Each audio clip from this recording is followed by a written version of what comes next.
Hello to all friends, कसे आहात सगळे? रेडिओ MPSC गुरु ऐकताय ना? रेडिओ MPSC गुरु spreading the knowledge powered by Spectrum अकॅडमीमध्ये मी प्रिया तुम्हा सगळ्यांचं स्वागत करते. रोजच्या दिवसाची सुरुवात आपण एक सुंदर आणि प्रेरणादायी विचार ऐकून करत असतो. यामागचं कारण इतकंच असतं की थोरा मोठ्यांचे विचार आणि चांगले विचार ऐकल्याने आपल्यामध्ये एक पॉझिटिव्हिटी निर्माण होत असते. चला तर मग ऐकूया आजचं विचारधन. शिक्षण हे साधन आहे, साध्य नव्हे. तर मित्रांनो, या सुंदर विचारानंतर वळूया आजच्या दिनविशेष या सत्राकडे. मित्रांनो, आपण दिनविशेष या सत्रांतर्गत जन्म, मृत्यू आणि काही महत्त्वाच्या घडामोडी ज्या इतिहासात कोरल्या गेल्या आहेत त्यांच्याविषयीची माहिती जाणून घेत असतो. चला तर मग जाणून घेऊया आजचं दिनविशेष. मित्रांनो, आत्ताचा क्षण हा पुढच्या सेकंदाला इतिहास होत असतो. यातले काहीच क्षण जगाला विशेष म्हणून अजरामर होतात. जाणून घेऊया आजच्या दिवसाची विशेष गोष्ट आजच्या 16 मेच्या दिनविशेष या सत्रात. आजचा दिवस हा विज्ञानाच्या दृष्टीने खूप महत्त्वाचा दिवस आहे. आजच्या दिवशी अमेरिकन वैज्ञानिक एका मानवी भ्रूणाच्या शरीरातून स्टेन पेशी काढण्यास यशस्वी झाले होते. वैद्यकीय क्षेत्रातील ही सर्वात मोठी सफलता होती असे म्हणणे चुकीचे ठरणार नाही. त्यांच्या या शोधामुळे अनेक आजारांचे उपाय शोधण्यास मदत मिळणार होती. या व्यतिरिक्त आजच्या दिवशी मुघलकालीन भारतातील महाराष्ट्र राज्यातील मराठा हिंदवी साम्राज्याचे शासक छत्रपती शिवाजी महाराज यांचे विश्वासू मावळे व पुरंदर किल्ल्याचे किल्लेदार वीर मोरारबाजी यांची आज पुण्यतिथी.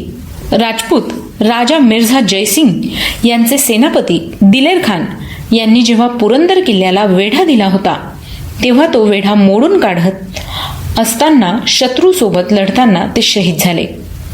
अशा या महान मराठी मावळ्याची आज पुण्यतिथी आहे. 1665 मध्ये ही घटना घडली होती. पुरंदर किल्ल्यास दिलेर खानाने घातलेला वेढा तोडण्याच्या प्रयत्नात मुरारबाजींचा मृत्यू झाला होता. यानंतर वळूया पुढच्या घटनेकडे. आजच्याच दिवशी 1866 साली अमेरिकेत 5 सेंट किंवा निकेल हे नाणे व्यवहारात आणले गेले. 1899 साली क्रांतिकारक बाळकृष्ण चाफेकर यांना फाशी देण्यात आली. आजच्याच दिवशी 1929 साली हॉलिवूडच्या Academy of Motion Picture Arts and Sciences या संस्थेतर्फे चित्रपटातील उत्कृष्ट कामगिरीबद्दल स्मृतिचिन्ह देण्याचा पहिला समारंभ झाला. याच पारितोषिकांना पुढे ऑस्कर असे नाव पडले. ऑस्कर अर्थात अकॅडमी पुरस्कार हे अमेरिकेतील academy of Motion Picture Arts and science या चलचित्र अकादमीमार्फत दिले जाणारे वार्षिक पुरस्कार आहेत. चित्रपट क्षेत्रात उत्कृष्ट कामगिरी करणाऱ्यांना गौरवण्यासाठी हे पुरस्कार दरवर्षी दिले जातात. मेट्रो गोल्डन मेयर स्टुडिओचे लुईस बी मेयर यांनी academy of Motion Picture Arts and science या अकादमीची स्थापना केली. तसेच ऑस्कर पुरस्कारांचीही सुरुवात केली. पहिल्या सोहळ्यात 15 ऑस्कर पुरस्कार दिले गेले होते.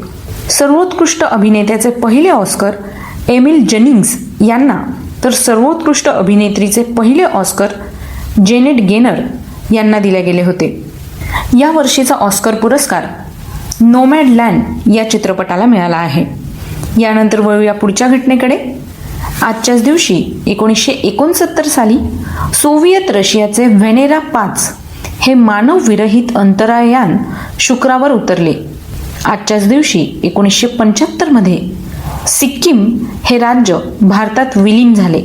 1975 साली जपानची जुंको तेबेई ही माउंट एव्हरेस्ट सर करणारी पहिली महिला बनली. 2014 मध्ये टाटा स्टीलचे अध्यक्ष आणि व्यवस्थापकीय संचालक ऋषी मोदी यांचं निधन झालं. त्यांचा जन्म 17 जानेवारी 1918 रोजी झाला. आजच्याच दिवशी 1996 साली भारताचे 10वे पंतप्रधान म्हणून अटल बिहारी वाजपेयी यांनी सूत्रे हाती घेतली. मात्र आवश्यक पाठिंबा न मिळाल्यामुळे त्यांचे सरकार केवळ 13 दिवस टिकले. आजच्याच दिवशी 2000 साली बॅडमिंटन अधिकाधिक लोकाभिमुख करण्यासाठी तसेच खेळांचे दूरचित्रवाणी प्रसारण सुलभ करण्यासाठी या खेळातील गेम 15 ऐवजी 7 गुणांचा करण्याचा निर्णय आंतरराष्ट्रीय बॅडमिंटन महासंघाच्या क्वालालंपूर येथील बैठकीत घेण्यात आला. मात्र 2006 मध्ये हा नियम परत बदलला गेला. आजच्याच दिवशी 2005 साली कुवेतमध्ये स्त्रियांना प्रथमच मतदानाचा हक्क प्राप्त झाला. यानंतर वळूया पुढच्या घटनेकडे. 1825 साली आद्य गणिती आधुनिक भास्कराचार्य केरुनाना लक्ष्मण छत्रे यांचा जन्म झाला. त्यांचा मृत्यू 19 मार्च 1884 रोजी झाला. 1831 साली मायक्रोफोनचे सहसंशोधक डेव्हिड एडवर्ड ह्युजेस यांचा जन्म झाला. त्यांचा मृत्यू 22 जानेवारी 1900 रोजी झाला. आजच्याच दिवशी 1905 साली अमेरिकन अभिनेते हेनरी फोंडा यांचा जन्म झाला. त्यांचा मृत्यू 12 ऑगस्ट 1982 रोजी झाला. 1926 मध्ये गायिका माणिक वर्मा यांचा जन्म झाला. गायिका माणिक वर्मा या हिंदुस्थानी संगीत व सुगम संगीत या संगीत प्रकारात गायन करणाऱ्या मराठी गायिका होत्या. त्या हिंदुस्थानी संगीतातील किराणा घराण्याच्या शैलीत गायन करत. संगीत क्षेत्रातील योगदानाबद्दल त्यांना 1974 साली पद्मश्री पुरस्कार देऊन गौरविण्यात आलं. रंग शारदा महोत्सव योजनेअंतर्गत 1998 सालापासून 3 दिवसांचा माणिक वर्मा संगीत महोत्सव साजरा होतो. माणिक वर्मा यांच्या जन्मदिवसाचे औचित्य साधून दरवर्षी हा महोत्सव आयोजित केला जातो. त्यांचा मृत्यू 10 नोव्हेंबर 1996 रोजी झाला. यानंतर वळूया पुढच्या घटनेकडे. आजच्याच दिवशी 1931 साली भारतीय राजकारणी व परराष्ट्र मंत्री के नटवरसिंह यांचा जन्म झाला. 1970 मध्ये अर्जेंटिनाची टेनिस खेळाडू गॅब्रिएला सॅबातेनी यांचा जन्म झाला. 1830 मध्ये फ्रेंच गणितज्ञ व भौतिकशास्त्रज्ञ जोसेफ फोरियर यांचं निधन झालं. त्यांचा जन्म 21 मार्च 1768 रोजी झाला. आजच्याच दिवशी 1950 साली कोल्हापूर संस्थानचे दिवाण व शिक्षण मंत्री अण्णासाहेब लठ्ठे यांचं निधन झालं. त्यांचा जन्म 9 डिसेंबर 1878 रोजी झाला. 1977 साली माली देशाचे पहिले अध्यक्ष मादिबो केटा यांचं निधन झालं. त्यांचा जन्म 4 जून 1915 रोजी झाला. 1990 साली द मपेटसचे जनक जिम हेन्सन यांचं निधन झालं. त्यांचा जन्म 24 सप्टेंबर 1936 रोजी झाला. आजच्याच दिवशी 2008 साली ओपस 1 व्हायनरीचे सहसंस्थापक रॉबर्ट मोंडवी यांचं निधन झालं. त्यांचा जन्म 18 जून 1913 रोजी झाला. 1994 मध्ये साहित्य समीक्षक माधव मनोहर यांचं निधन झालं. आजच्याच दिवशी 1994 साली चित्रपट निर्माते, दिग्दर्शक व पटकथा लेखक फणी मुजुमदार यांचं निधन झालं. त्यांचा जन्म 28 डिसेंबर 1911 रोजी फरीदपूर, बांगलादेश या ठिकाणी झाला होता.